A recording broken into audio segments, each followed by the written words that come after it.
Hey everyone, welcome back to Crazy Tech Tricks. In this video, I will show you how to change the administrator account on Windows 11. This means you can make another user an admin or change an admin account to a standard user. So let's get started. So firstly, press Windows plus I to open settings.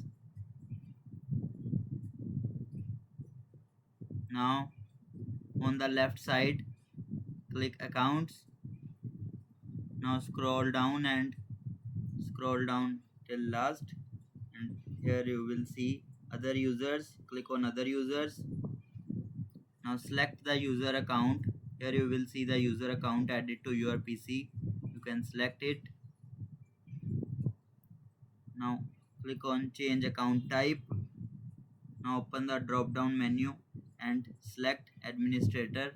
Here you will see one is standard user and the other is administrator. Then click on OK. Save changes. Now that account has administrator permissions on your Windows 11 PC. So important note, you must already be signed in with an administrator account to make these changes. Windows needs at least one administrator account on the PC. That's it. This is the easiest way to change administrator on Windows 11. If this video helped you, make sure to like the video and subscribe for more easy tech tutorials. Thanks for watching.